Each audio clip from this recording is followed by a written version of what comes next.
So we're going to start with the simplest file deletion. I accidentally deleted some files. And the good news is these are usually pretty recoverable, but there is... Depending on the type of storage. Depending on the type of storage, but also depending on how many new files have been created since the event.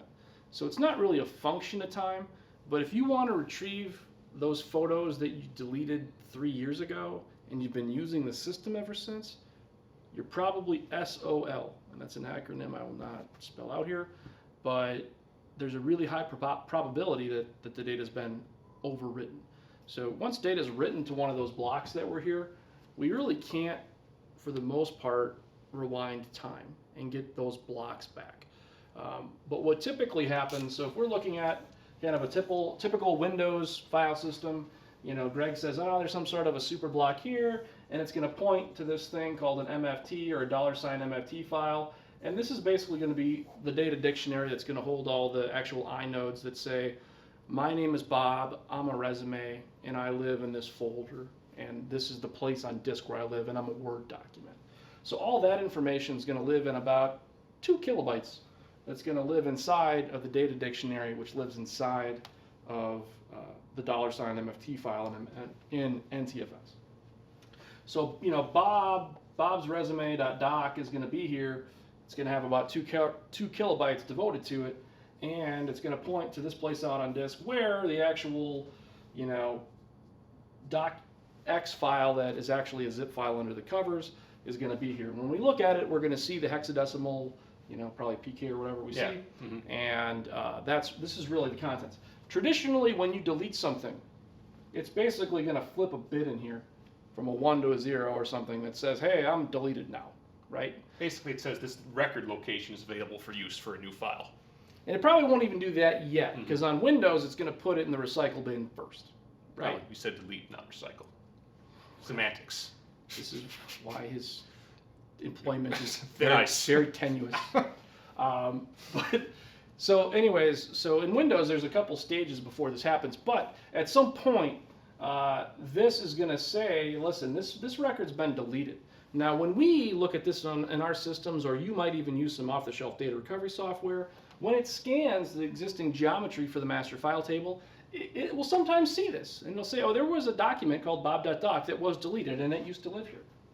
And then sometimes this disk space has not been overwritten, because fate just decided that you didn't overwrite it yet.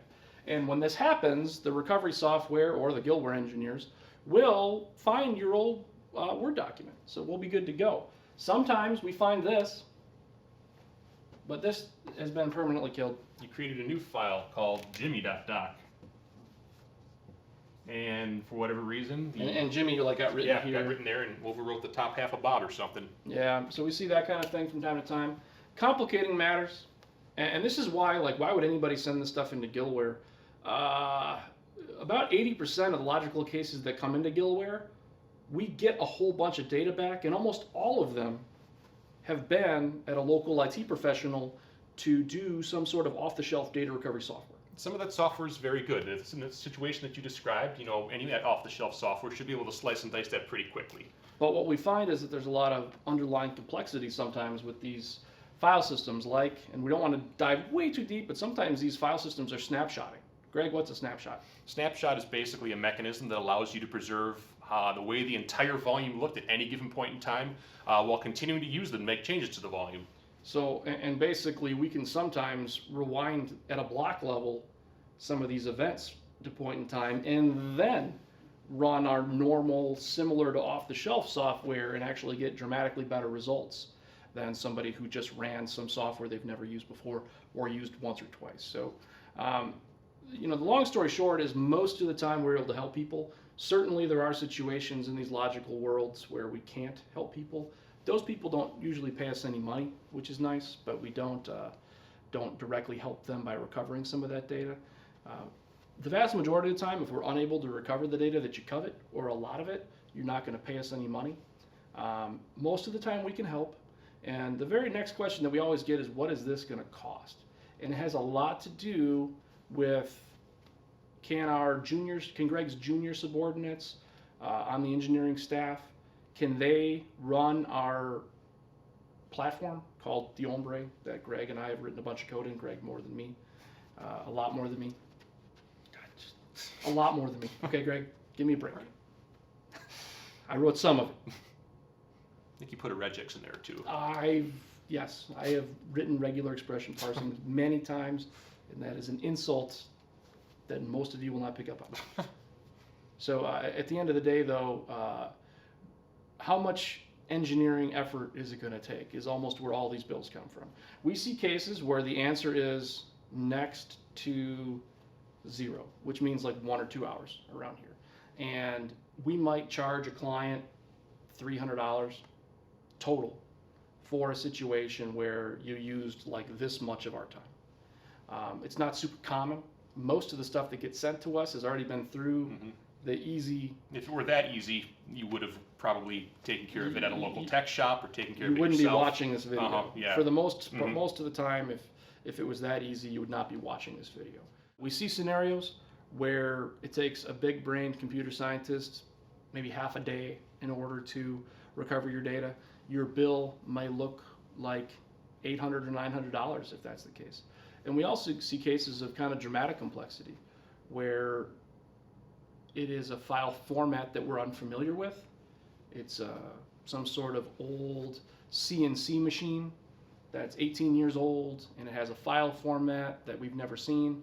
We have to research that file format, write a bunch of code to find all the orphan data, and then write a bunch more code to test it and verify that this stuff works and this stuff doesn't work. And those bills can be thousands of dollars. But for the most part, if you are looking to have data that was deleted, that was of known file formats and known file systems to us, without a lot of encryption going on, you're probably going to be looking at, I would say, well south of $1,000. You know, I would say kind of a normal, I deleted a bunch of data, I'm a normal consumer running Windows, what is this going to cost? It's usually $500.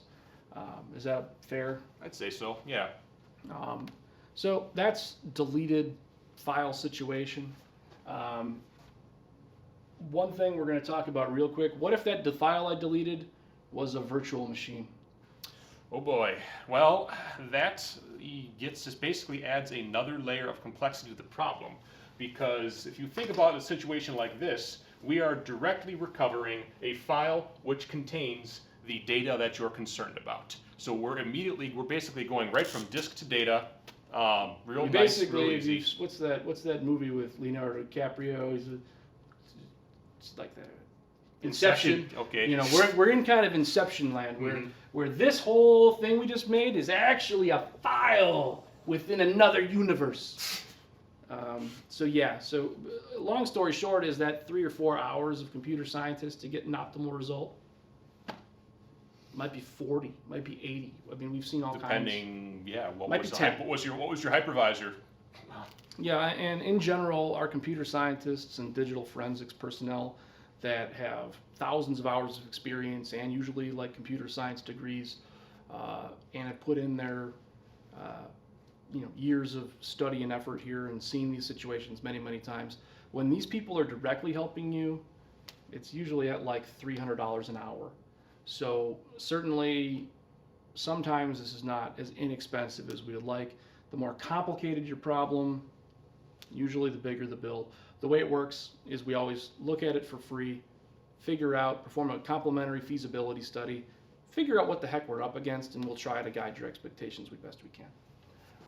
Feel free to give us a call. One of our client advisors would be happy to talk about your specific situation and figure out how we can best help you.